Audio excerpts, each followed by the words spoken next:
Manu Dibango, les larmes du couple présidentiel, Paul et Chantal Biya. Mesdames, Messieurs, bonjour, les titres de votre 13h.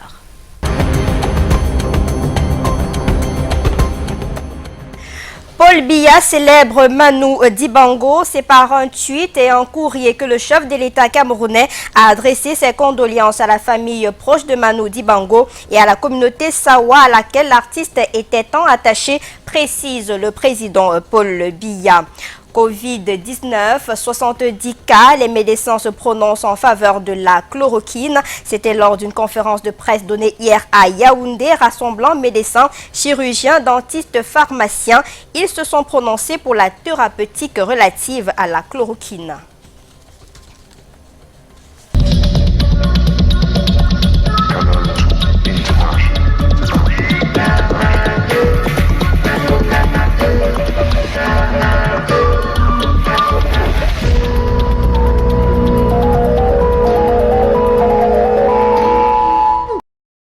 Merci de rester fidèle à Canal 2 International. Depuis hier, le Cameroun est en deuil. La légende de Manu Dibango s'est endormie à jamais à Paris de suite de Covid-19. Face à cette douleur, le président Paul Biya, dans un tweet puis un courrier hier soir, dit avoir appris avec tristesse le décès de M. Emmanuel Ndjoké Dibango. Le couple présidentiel adresse ses sincères condoléances à sa famille ainsi qu'à la communauté Sawa qu'il aimait particulièrement. Nommé donc artiste du siècle au Cameroun en 2000, commandeur des arts et lettres en France, artiste de la paix pour l'UNESCO, Papy Groove, comme on l'appelait affectueusement, était une référence. Les artistes chroniqueurs culturels au Cameroun lui rendent un dernier hommage dans cet élément réalisé par Karel Mezatia Choya et Alain Gislan Kanga à Yaoundé.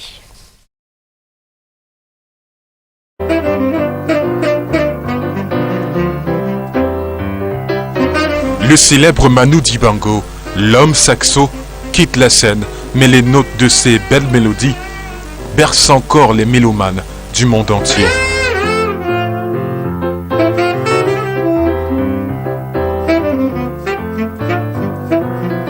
Il a été la référence pour nous. Tous les musiciens africains, pas seulement camerounais, voulaient devenir des Manu Dibango. Les gens ne le disent pas, le rap, qui est la musique urbaine au jour d'aujourd'hui, est une création de Manu Dibango. En 1970, lorsqu'il crée Soul Makossa, quand il fait Mamako, Mamasa, il était en train de rapper.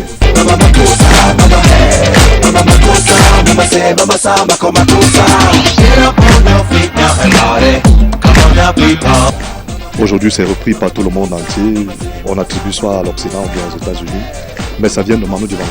Le virtuose de l'afro-jazz s'est éteint à 86 ans. Une légende de l'univers culturel qui laisse un grand vide dans le cœur des artistes camerounais. Il s'ouvrait à tout le monde, que tu sois un grand artiste, que tu sois un artiste en herbe. Il donnait des conseils. Un homme pluridimensionnel qui est resté pendant des décennies sur le toit du monde grâce à son inégalable talent, se baladant partout dans le monde entier pour distiller la bonne humeur, mais aussi parlant le langage humain de la rencontre des cultures avec son saxophone.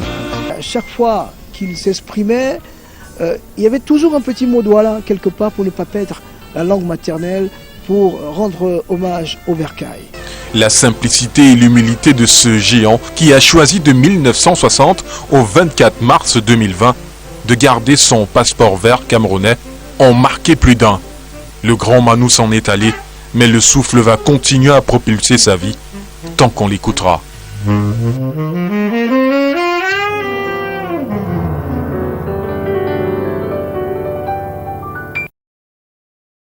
Et le Cameroun, malheureusement, n'accueillera plus la célébration de ses 60 années de carrière prévue dans les villes de Douala et Yaoundé. Manu Dibango, l'homme au saxo, est mort et depuis hier, les hommages fusent de partout. Évocation avec Aimé Moukoko, Thierry Nana.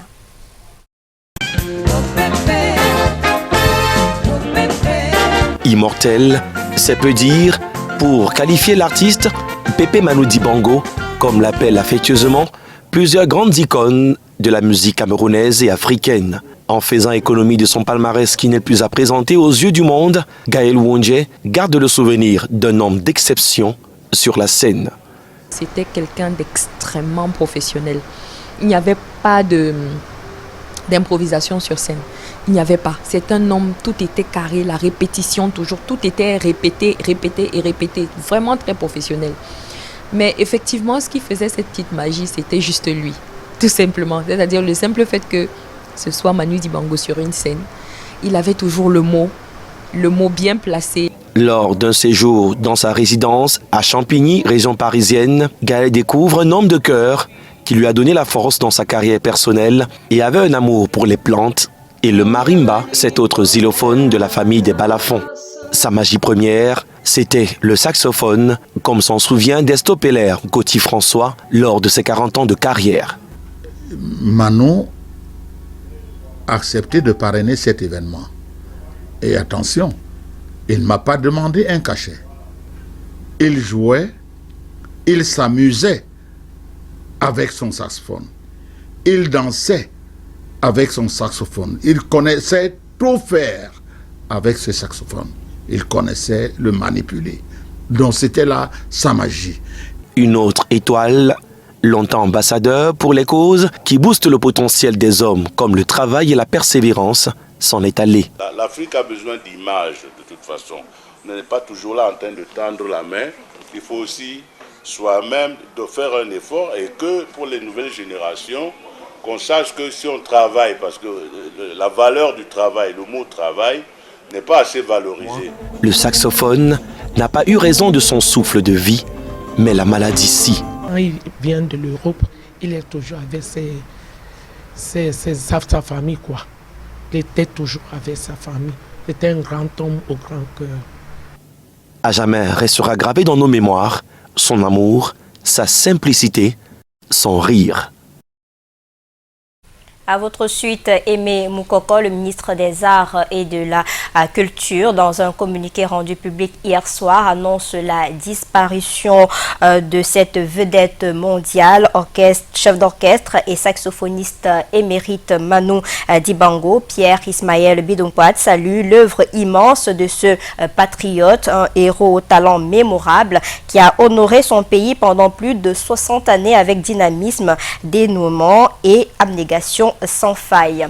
Et on le sait depuis hier, Manu Dibango est décédé de suite de Covid-19 qui fait des ravages à travers le monde et au Cameroun. Des mesures préventives ont été prises par le gouvernement camerounais. Une semaine après, il est temps de faire le bilan et de passer à la vitesse supérieure. Hier, le Premier ministre chef du gouvernement était face à d'autres membres du gouvernement pour faire le point. Des précisions avec Mireille Flore Defoufout.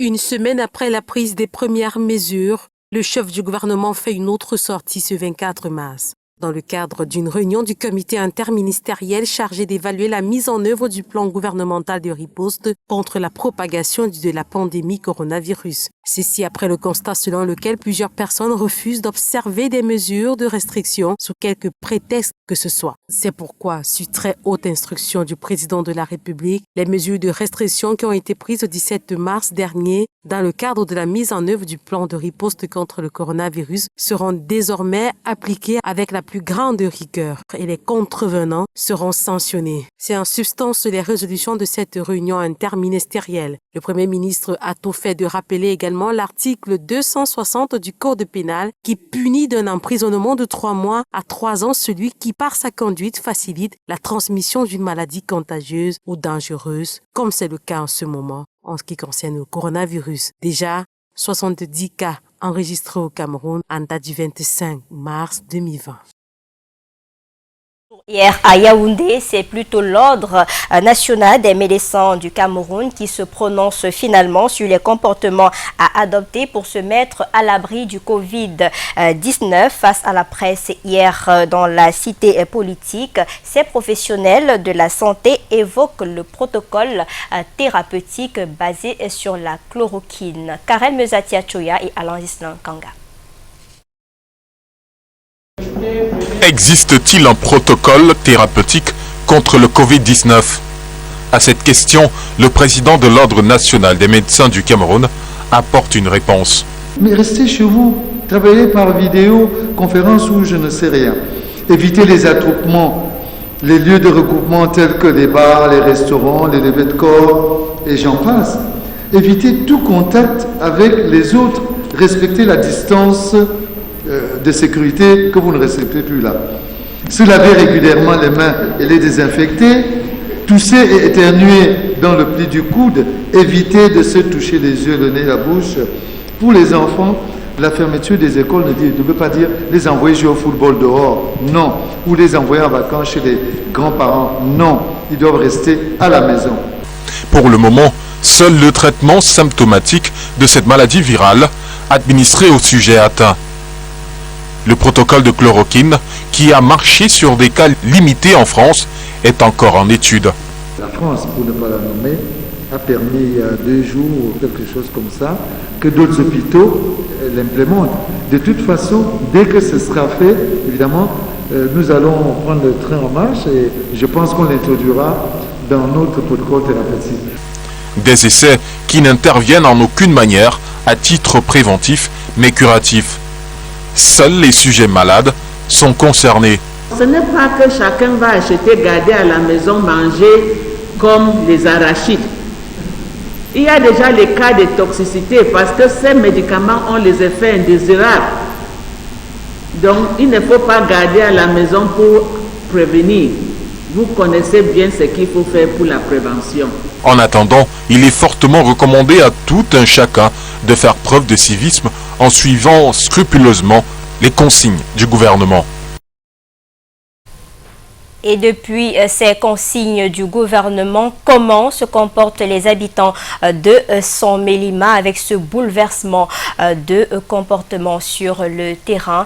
Élément de réponse avec Robert Charles-Itok et Emmanuel Kweta.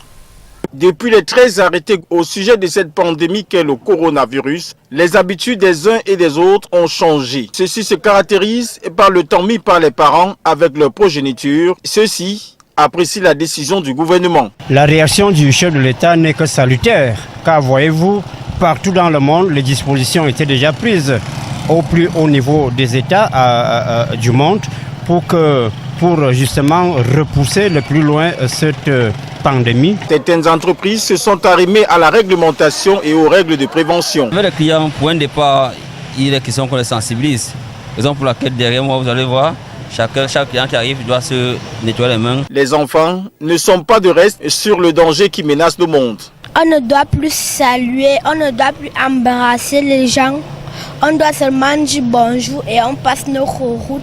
Désormais sont visibles le liquide hydroalcoolique et les cache-nez à vil prix. À l'hôpital, le lavage des mains est obligatoire pour tous dès le portail. Pour plusieurs autres, hormis le ralentissement des activités, aucune mesure de prévention, pas de gants ou de cache-nez. Les suchages sont encore visibles au marché de vivres, rien même en temps de pluie où l'hygiène est impératif. Cependant, les heures de fermeture sont respectées à la lettre. Le sous-préfet et les forces de sécurité veillent au grain. Dès 18h, le sous-préfet a parlé.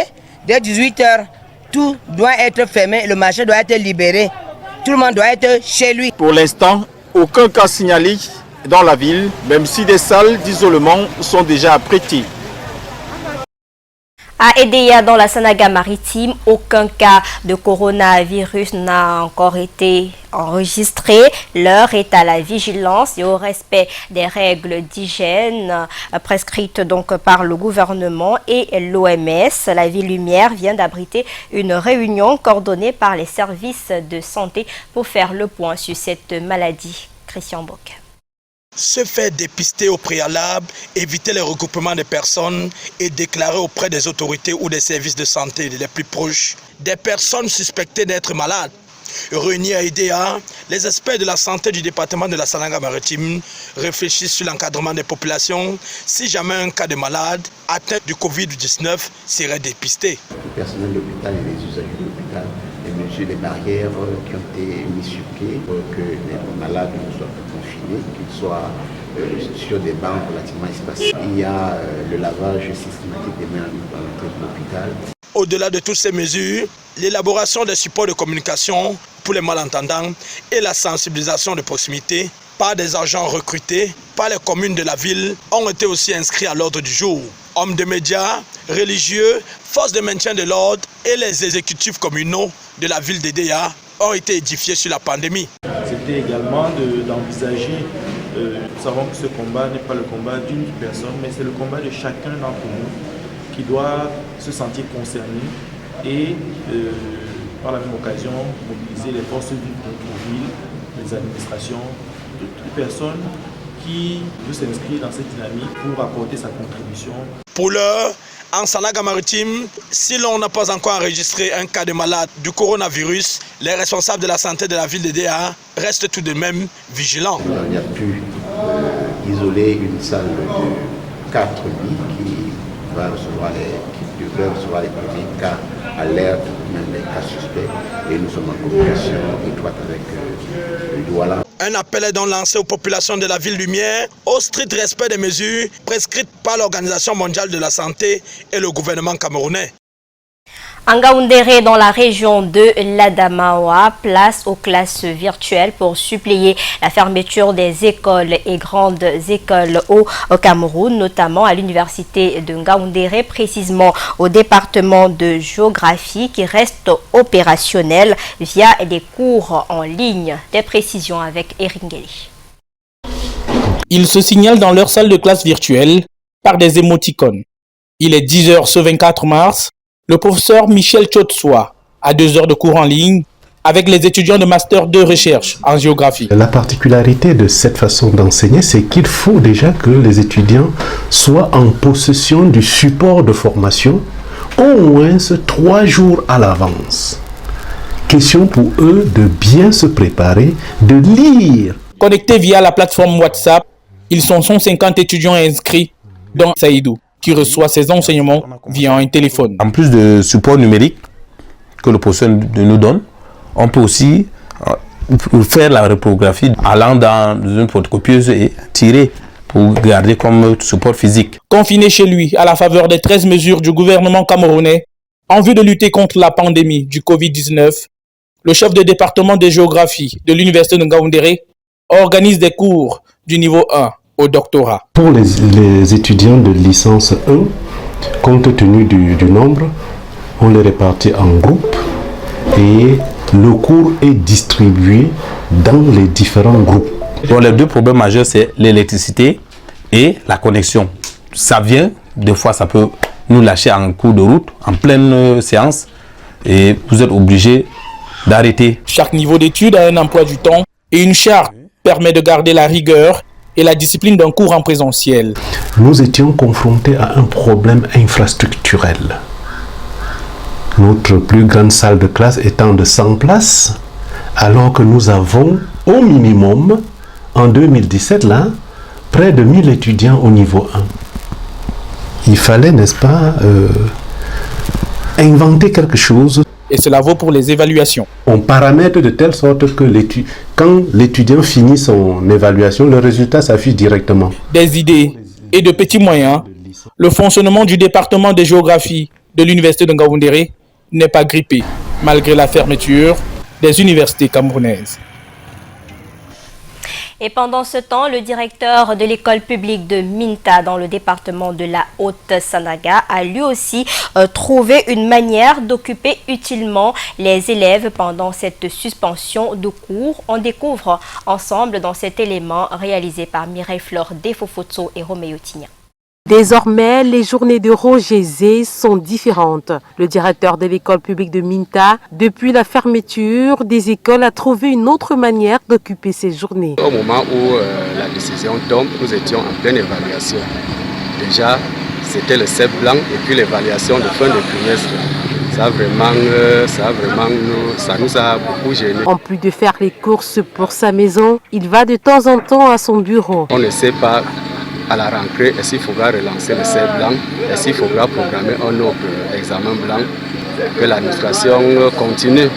Afin de grève donc faire les photocopies de l'autre côté de la route pour essayer, n'est-ce pas, de mettre mes pièces périodiques à jour. de pièces périodiques à jour afin de les déposer au niveau de l'inspection. Son seul souhait, retrouver ses élèves et continuer à faire ce qu'il a toujours aimé et ce qu'il sait faire, enseigner. Pendant les enseignements, l'heure est à la sensibilisation sur le terrain, surtout en cette période de crise sanitaire à travers le monde. Cas pratique à Douala, la formation camerounaise des consommateurs est sur le terrain depuis hier pour sensibiliser les populations. Robert Charles Itok et Thierry Nana pour le reportage. Comme ça, bébé. Le liquide hydroalcoolique pour désinfecter les mains des usagers de la route et les habitants des différents quartiers périphériques de Douala, la Fondation camerounaise des consommateurs sensibilise les populations sur la pandémie mondiale, le Covid-19, une action appréciée de plusieurs. Il faudrait rentrer dans les quartiers et dans les sous-quartiers pour sensibiliser les vieilles mamans et des petits frères qui sont dans le quartier, qui ne maîtrisent absolument rien. Les mères ne sortent pas. Depuis que cette histoire est là, on ne les voit pas marcher dans le quartier pour nous démontrer que franchement on peut laver les mains comment. D'un commandant en passant par Nubel, Brazzaville et ailleurs, la caravane diffusait des messages audio en langue locale pour mieux édifier les concernés.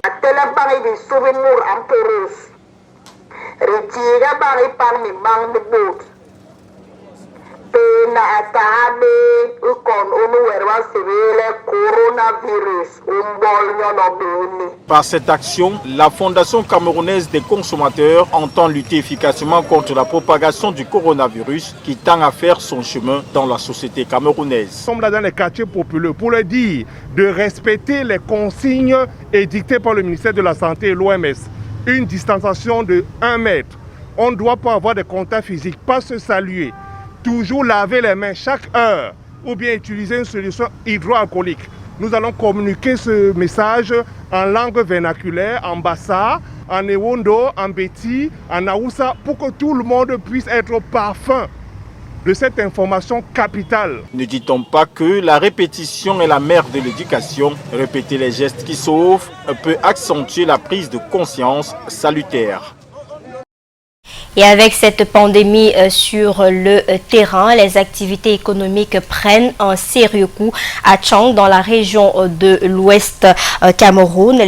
Zéro chiffre d'affaires pour les responsables d'agences et autres gérants de boutiques. Le constat est fait par notre correspondant permanent à Tchang, Eric Matani. La pandémie du coronavirus affecte progressivement les activités économiques dans la ville de Tchang. Après avoir fait un tour à la gare routière et dans certains lieux commerciaux, ce matin, nous avons constaté que la plupart des agences de voyage ont carrément stationné leurs bus et les boutiques fermées. La cause étant le manque de passagers et de clients suite aux mesures prises par le gouvernement relatives à la lutte contre le coronavirus. L'activité ici est en baisse. Et depuis quelques jours, nous ressentons la fréquentation de la gare routière a baissé. Et sur le plan général, j'ai fait un constat, moi personnellement, c'est que tout le monde est impliqué. Tout le monde est impliqué. Les chefs d'agence, il y a des agences déjà qui ont pris disposition pour des kits. Néanmoins, dans certaines agences de voyage, comme à Général Express, les mesures d'hygiène sont prises pour éviter la propagation du Covid-19. Idem dans les hôtels ou les lieux commerciaux, où non seulement le liquide désinfectant est disposé partout, mais sont accompagnés de messages portant des numéros verts et utiles. Un geste auquel s'habituent progressivement les clients. Conseil, je vais juste demander à la population de Tchang, aux habitants de Tchang, de mettre en application les mesures prescrites par le gouvernement pour que nous ne puissions pas connaître l'existence de ce virus ici à Tchang. Donc chacun a ce que le conseil doit faire l'effort pour que soit d'abord lui-même protégé et avant de protéger son entourage, car la santé commence par soi-même avant d'aller à l'extérieur. Avant d'entrer, on se désinfecte les mains avant d'entrer pour une protection de soi-même pour ne pas contaminer nos proches. C'est donc une campagne de sensibilisation lancée à l'endroit des populations de Tchang pour des mesures d'hygiène concernant la lutte contre le coronavirus.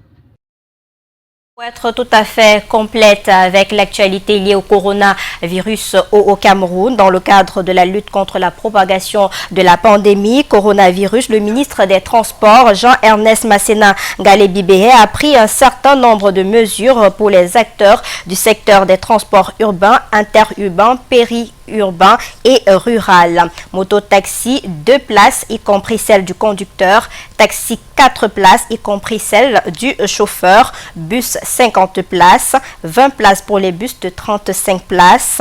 Prendre obligatoirement la température à l'aide d'un thermoflash. Interdire le ramassage des passagers en cours de route. Nous y reviendrons. Le communiqué est signé du ministre des Transports. En politique à présent, une principale question, y aura-t-il une nouvelle élection du bureau à l'Assemblée nationale? Une interrogation qui taraude l'esprit au regard de ce qui se passe en ce moment même à l'hémicycle de Ngwaikele. C'est le bureau d'âge qui a recommencé à présider les travaux. Islam Pierre Essono.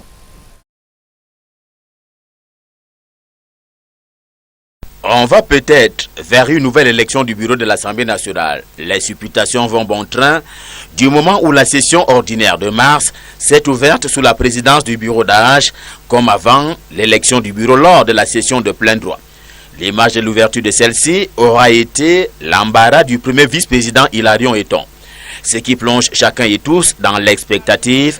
Va-t-on procéder à l'élection du même bureau en l'espace de 2 mois? Des questions, d'abord, elles méritent d'être posées et lorsqu'on va fouiller et que les textes le prévoient, il faut quand même parfois être intelligent. Mais je me dis que si la session ordinaire doit durer 30 jours, pourquoi ne pas aller à 45 jours pour une session ordinaire et extraordinaire pour ne pas créer une sorte de flou et de confusion dans l'opinion?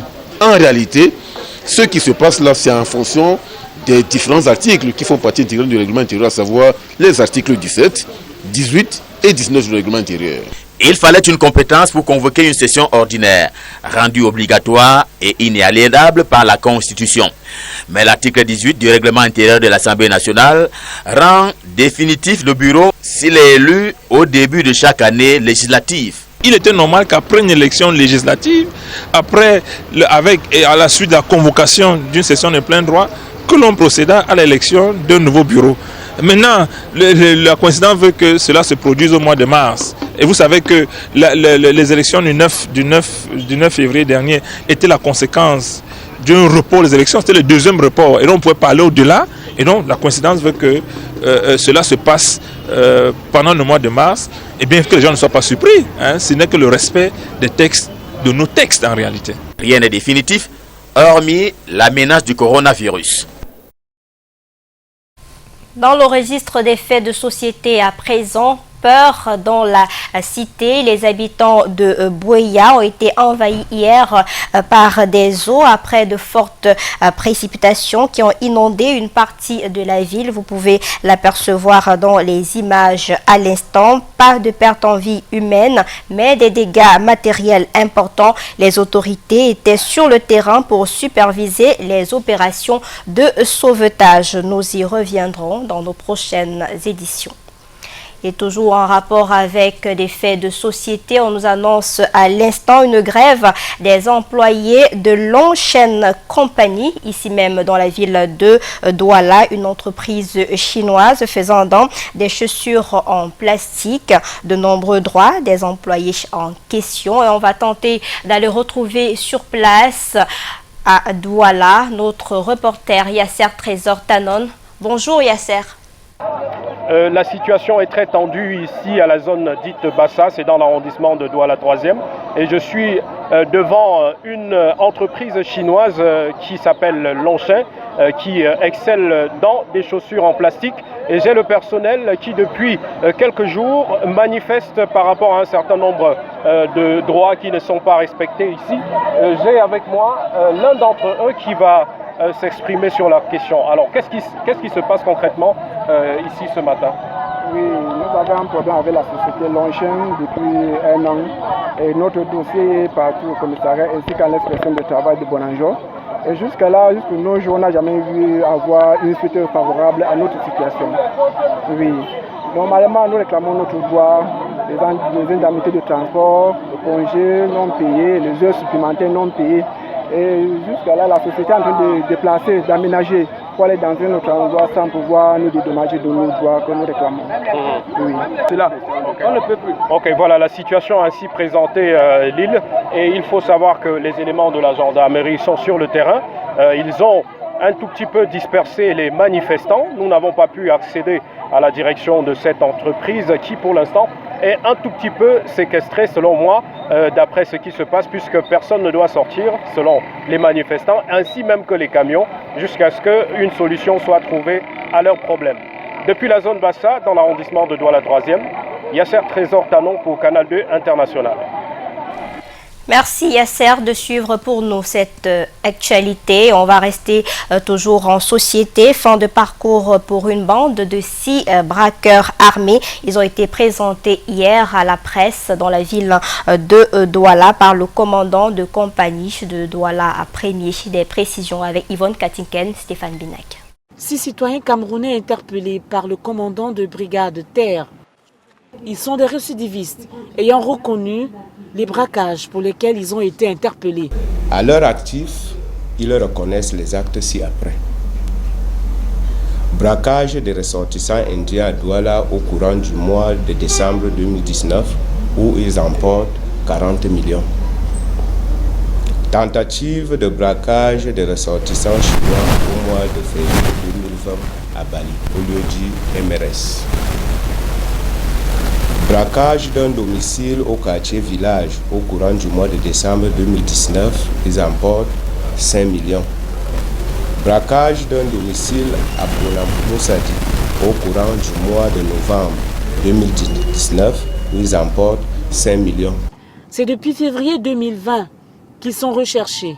Dans la journée, James Edgar Mvondor, homme en tenue et ses complices ont pris en filature un Chinois qui venait de recevoir un sac à dos supposé contenir de l'argent. Une fois devant le portail de son domicile, il s'approche de son véhicule et lui demande d'ouvrir.